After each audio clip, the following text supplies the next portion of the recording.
Good morning. Welcome to all of you. Well, it's become my habit, a little information on Israel and world news. It was reported in Israel yesterday, Israeli time, that there had been a recovery of 4 hostages from 2 different locations in Gaza. The rescue mission ended in the death of one of the commanders, so it was definitely a hostile situation. But four hostages were rescued. And as I go through this, again, remember, I'm not trying to suggest if something is right or wrong, just trying to present some of the facts and realities that are taking place. There was a school that was run by UNRWA, the United Nations Relief and Works Agency. And this was a couple weeks ago maybe, but the school, the IDF, Israel had attacked this school and of course came under a lot of scrutiny on the world scene.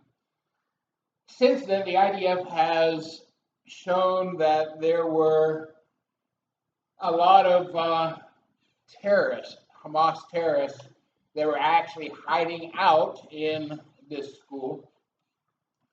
And they reported, did not get a number, but there was a number of the Hamas terrorists, and some of the most dangerous, according to the report, were taken out when they attacked that school.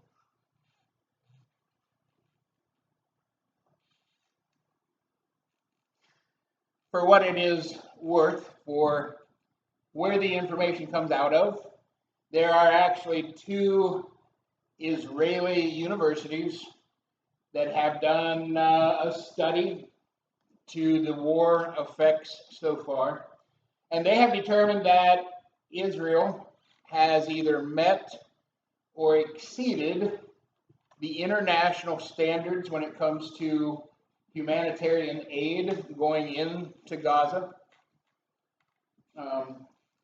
In addition to that, there are rockets that are continuing to be fired into Israel from Gaza.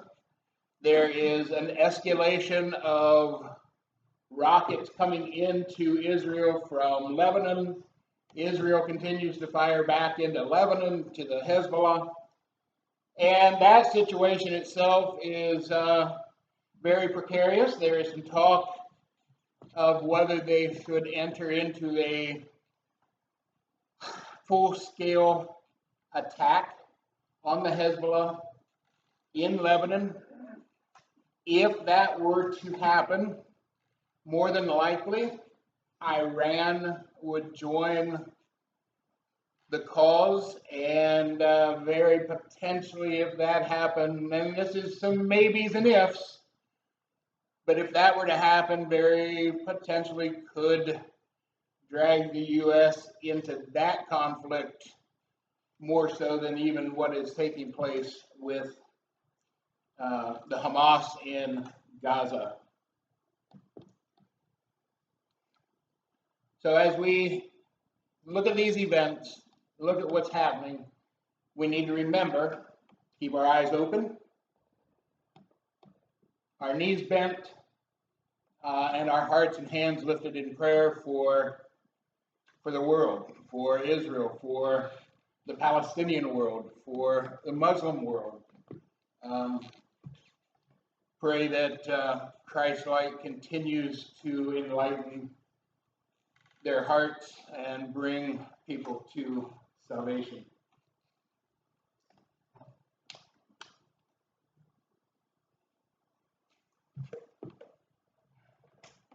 Our message today, I've given it a title of I Am Living Water. Again, this series, I Am series, is looking at a lot of different aspects of Christ, just trying to dive in and know Christ more and what he is, who he is, what he gives for us. And so today is I am living water. And it comes out of, as was read for us, John chapter 4, verses 3 through 14. John chapter 4, verses 3 through 14. In this passage, Jesus tells a Samaritan woman that he can give her living water. Now, this concept of living water is not new with Christ. It is not new in the pages of the New Testament. It actually comes out of the pages of the Old Testament. And so we're going to just jump back again and look at a little bit of history here. You can listen to Jeremiah chapter 2, verse 13. If you want to turn to Jeremiah, I am going to be in chapter 17 a little bit more in detail. Jeremiah chapter 2, verse 13, and this is from the New Living Translation, says, "For my people, Israel, for my people have done two evil things. They have abandoned me, the fountain of living water, and they have dug for themselves cracked cisterns that can hold no water at all." So the first thing to notice in this verse, God says that he is the source of living water. And of course, this is how we're talking on a spiritual sense here. God is the source of living water. And if you just think about what a cistern is typically an underground area that is dug out to collect and store rainwater, often rainwater or other water. It is dug out and made for water to remain in it. But in this passage, the two evils are this.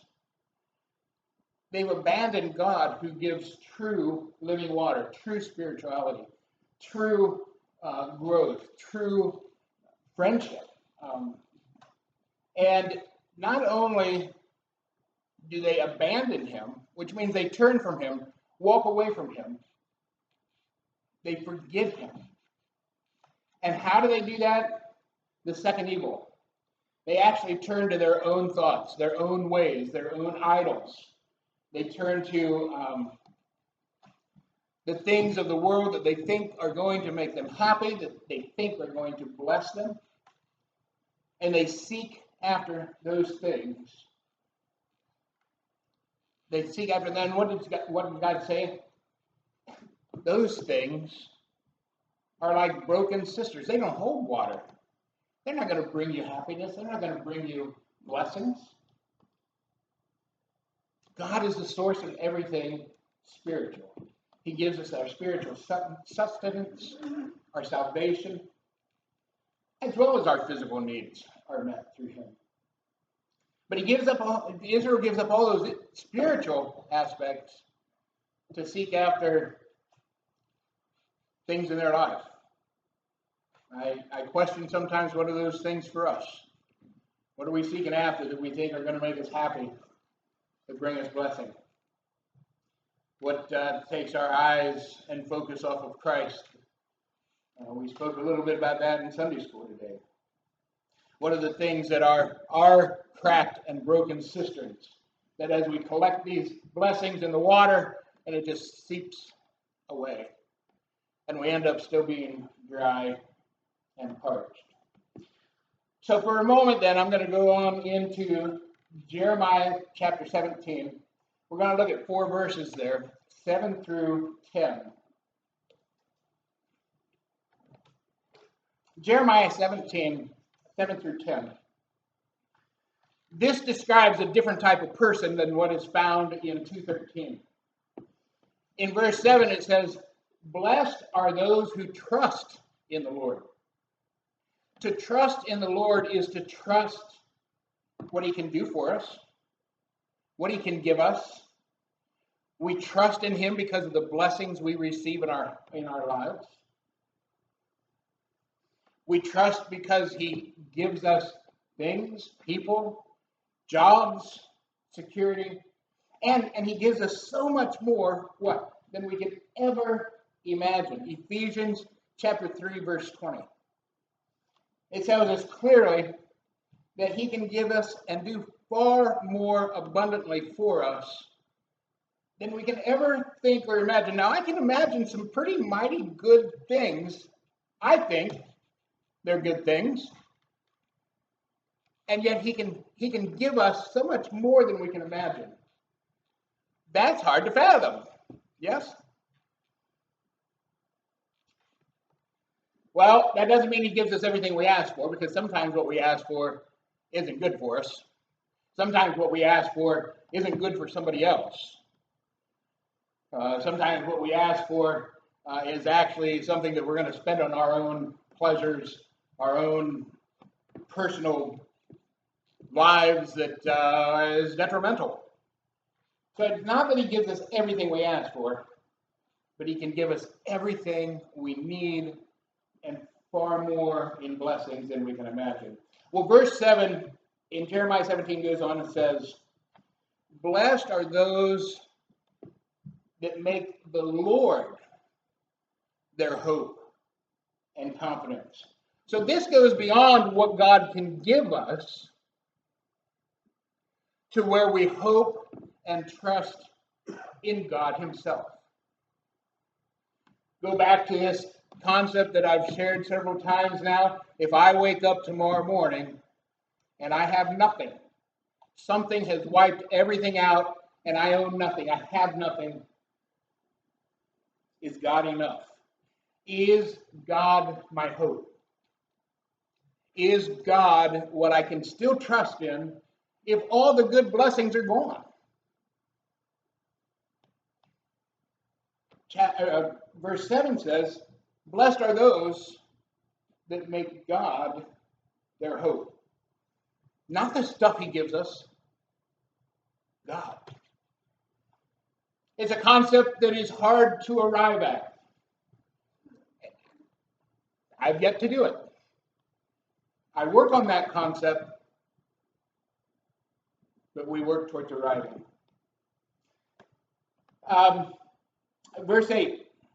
Verse 8 says that this person who hopes in God's blessings and who hopes in the Lord is like a tree that is planted along the river. The roots go down deep. It soaks up the water. It draws in the moisture. These roots are deep. This tree is firmly planted. This tree is not shaken by the wind when the storms come. The roots go down deep into the water. And then it says when there's a drought, when there's a drought that comes, the tree still goes into the river, draws the moisture from that river, and provides leaves, and its fruit still flourishes because it is at the river.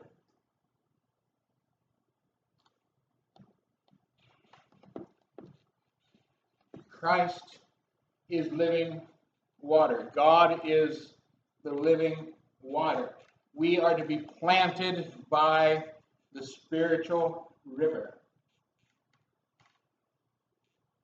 And yet I find oftentimes in life, it's easy to be the person of chapter 2:13. I turn from the river. I turn from God, not necessarily on purpose, but we get distracted. The things of the world draw our attention away. We seek things of the world that promises us happiness, pleasure. Why? Verse 9 of Jeremiah 17. The heart. You know, we all have a heart problem. We all have a heart condition.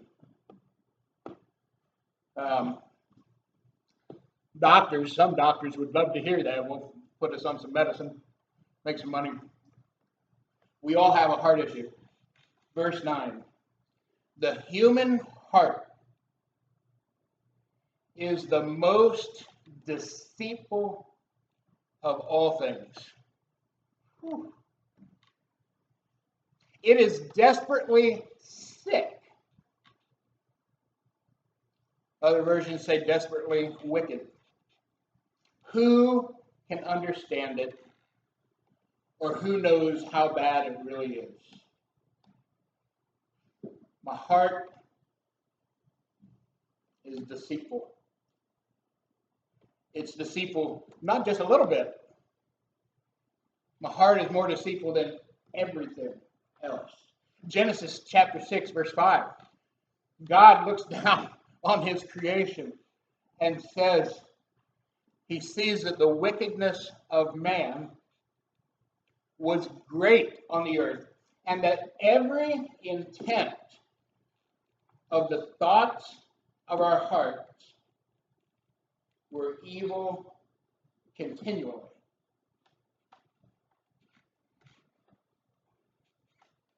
None of us fully look to or go to or live at the edge of that river. We wander. Now I hope, I pray, that not every intent of my heart is evil continually.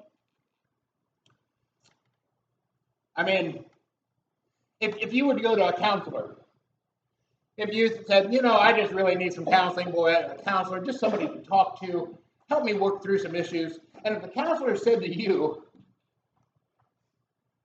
that you've got some issues, and you're one of the most wicked people, and your thoughts are horrible, is your first thought to say, wow, I need to work on these things?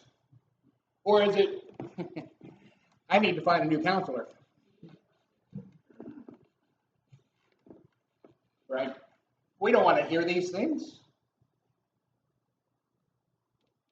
I especially find that in matters of the heart, it is hard to trust my own thought processes. In issues of my heart, it is hard to trust my own thought processes. And so I need to come to the river. I need to spend time with Christ. I need to talk to people that are godly. I need to have conversations with others that are in the Word to see what God has for me. That's why it's so important. Psalm 37, verses 4 through 6, it says, God gives us the desires of our heart. And we focus on that phrase. But it says, for those that delight in God, he will give us the desires of our heart. For those that delight in God, he gives us the desires of our hearts. When our heart condition is correct and we are delighting in God, then the desires that we end up having hopefully are coming from him. Not only is he our desire, but our desires are what he is implanting in us. Well, in Jeremiah 17, in verse 10, it goes on and says that God searches our hearts. He searches our hearts. He tests our minds to see what is really there. With Israel, time and time again, they turned from God. They went after the world. They went after their own idols. They left God behind. They left their first love. This was Christ's message to the church at Ephesus from Revelation. Revelation chapter 2, verses 2 through 4. And if you're curious, I pretty much am done with the Jeremiah passage. Revelation chapter 2, verses 3 through 4. Christ first praises them. He gives them commendation for how they're living.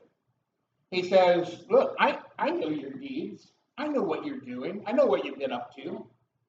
Your hard work, your toil, your perseverance in trials.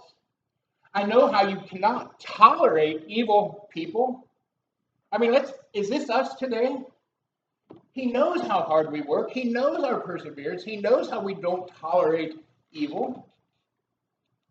He knows how people that claim to be apostles and teachers of the law, and not the law, but of the Bible, we test them and say, no, that's not true. They're a false teacher. And he goes on, he said, and you do this for my name's sake, and you've not grown weary doing it. But, and this is a big one, but I have this against you. Are you ready? You've left your first love. You're doing the work. You're not a slacker. From the movie Everybody Loves, or what about Bob? What about Bob? Sorry. You're not a slacker. You're doing the work. You're putting in the time. But you've left your first love. Again, let's bring that home. Are we enduring hardships? I mean, we're doing the work. We're teaching Sunday school. We're greeters at the front door. We're taking up the offering. We're leading worship. We take care of our finances. We take care of the church business. Somebody comes in and cleans on a rotation. We're working. We're doing work for the church, right? We make sure that people aren't teaching false things. But is it more out of a sense of duty? Let's use a word that we had today, legalism. Is it more because we feel a duty? Is it an obligation? Or because it's just simply routine? Well, we do these things. We come to church, we do these things because that's what we do at church. The difference is doing those things because it's our job versus doing those things purely because we love Jesus. It's a fine line and it's a valley to figure out how to always do that. It's hard to think in terms like this about Jesus because for me, it's hard because Jesus isn't tangible. What do I mean by that? I can't reach out. I can't touch him. I can't shake his hand. I can't have a conversation. I can't look him in the eye. I can't put my arm around him. I don't have, I can't feel him tangibly. Now, I know he is with me. I have heard him speak to me. He speaks to my spirit at times. But that tangibleness is one of the aspects I live with that is hard. And so think in terms in this way of a spouse or another really loved family member. Do you do things for them because it's on the honey-do list? Or do you do things for them because you love them? You want to please them. You want to serve them. You want to help them. You want to lift them up.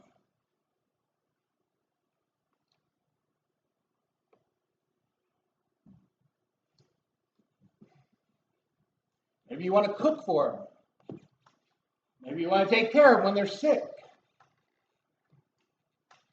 Funny story, I can cook. Mother was never an elaborate cook, but I learned the family recipes because I told her once, if I get married to a woman that doesn't know how to cook, number one, I want to eat tasty food. But number two, I want to cook for them. I want to cook for the family. You do it because out of love. That's what we do things for Christ for. Not because he requires it. It's not the old law. It's not legalism. But because we love him. and because he only wants what's best for us, and we just want to serve him out of love. But again, our hearts tend to be deceitful. Our hearts tend to lead us astray. Our hearts tend to lie to us and tell us, well, you're going to be happier if you're over here doing these things and seeking after these things. I mean, if you have a family, if you have a spouse, if you have a different spouse, Lord forbid. But there are people in the world that think that every day. Boy, if I just had a different spouse. If my spouse was more like...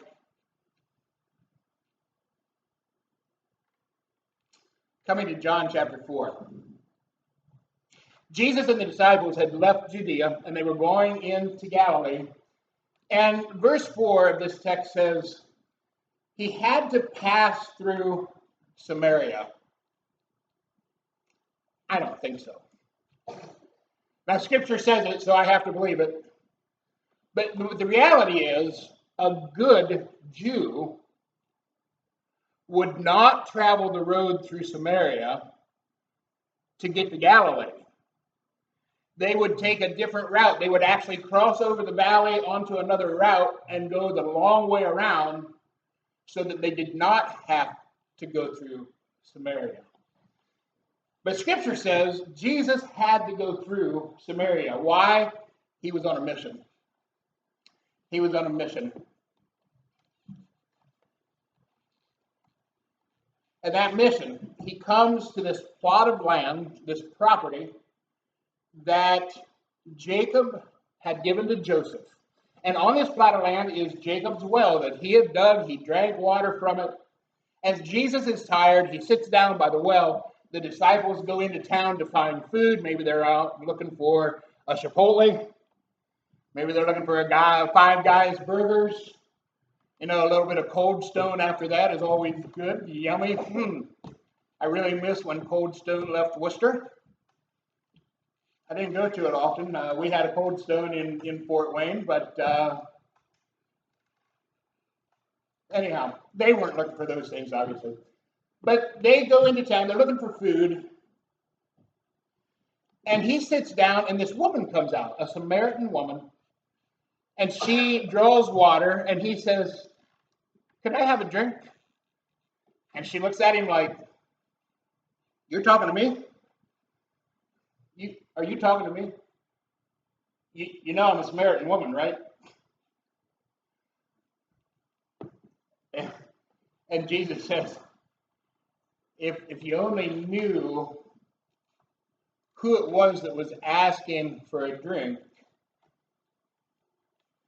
you would have asked him, me, Jesus, you would have asked him, and he would have given you living water. The woman looks at Jesus and says, "Listen, buddy, you don't even have a bucket. How are you going to get this water out of this well? Jacob dug the well, he drank from it. Are you greater than Jacob?" He doesn't just come right out and say, "Yeah."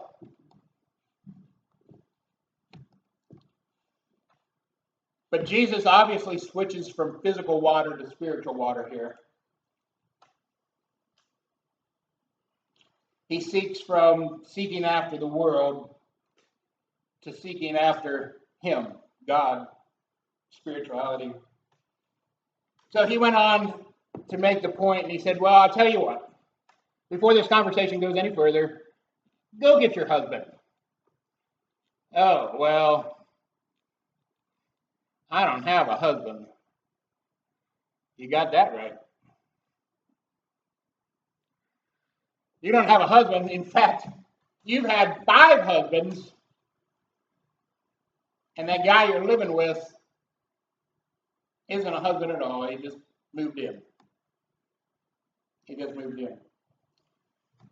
She had the same issues that Israel did back in Jeremiah chapter 2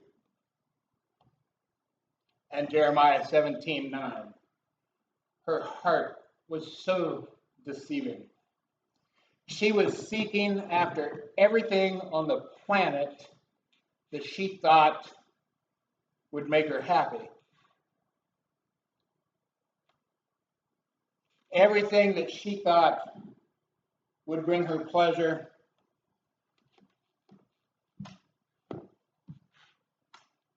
And when that didn't work out, she and evidently her current husband at the time would both agree, yeah, it's time to move on to someone else.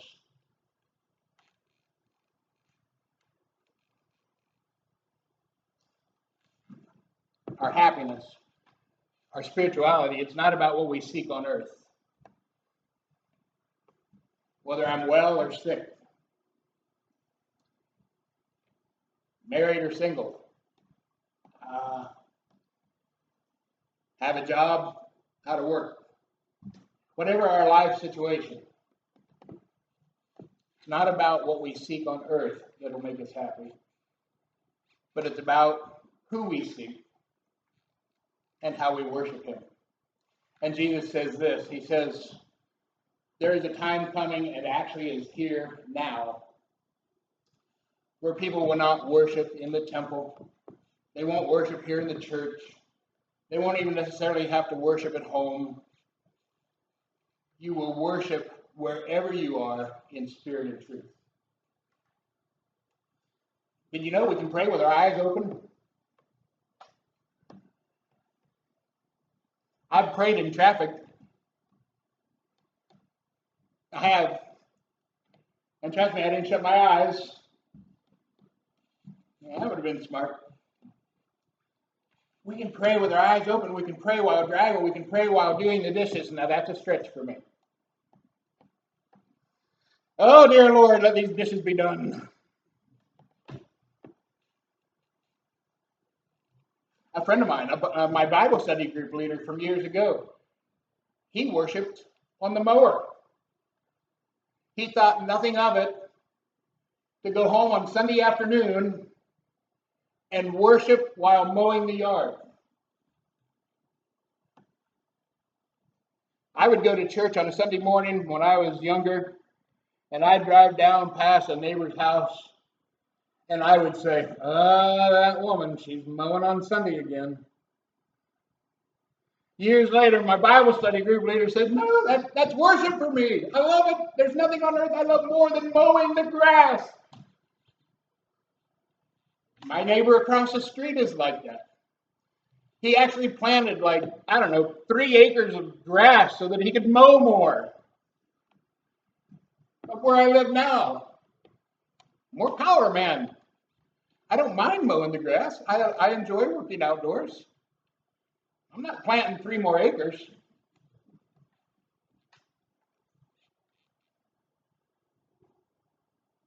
We worship him in truth. We do things for him. We live because of our love for him, not out of following the law. And yet our souls go through times. They get parched. We need water, physically and spiritually. We go through spiritual droughts like Israel did.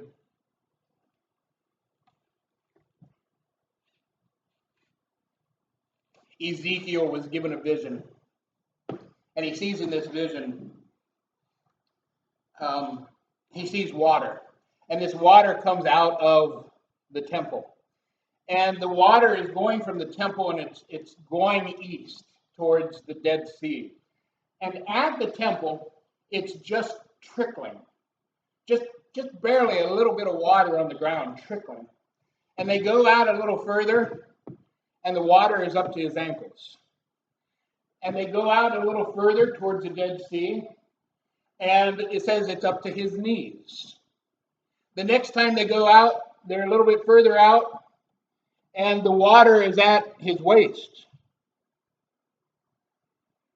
And before you know it, they go out another distance, and he said, the water was so high I could not ford the river. I could not cross the river. The river was so deep at this point that he could swim, but he could not walk through the river. And this river from the temple is flowing to the Dead Sea. Now understand, the Dead Sea is about 6 times saltier than ocean water, which is why nothing lives in it. That's why it's called the Dead Sea. Are there some microorganisms? I don't know. We're not going to argue that point today. This water from the temple is flowing to the Dead Sea, and it says it makes the water fresh.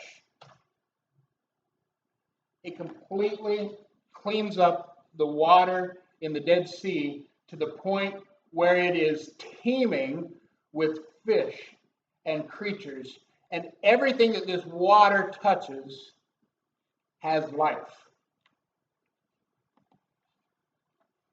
One more passage. Revelation chapter 22, verses 1 and 2. It says that the river of life flows from the throne of God, and it flows from the Lamb, and it flows through the tree of life. And the tree is on both sides of the river, firmly rooted. The river gives life to the tree of life, and it says the tree produces fruit every month, and it brings healing to the nations. Christ brings healing to the entire world. He is our living water. If we find ourselves a little spiritually parched or in a spiritual drought, and it happens, maybe we need to just sit down and start to drink in Christ again. Because his promise is that we'll never thirst. If we're drinking deeply enough from him, we will not be spiritually thirsty. I have not arrived at that yet.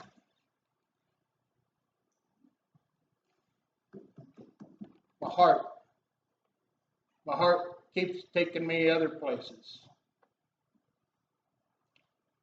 As we leave today, let's ask God, let's ask Christ to show us the areas of deception that we have in our hearts, the areas that lead us away from him, and ask him to lead us to be able to drink more deeply from him and love him. He is living water. When this is all, I need another bottle. He continually supplies.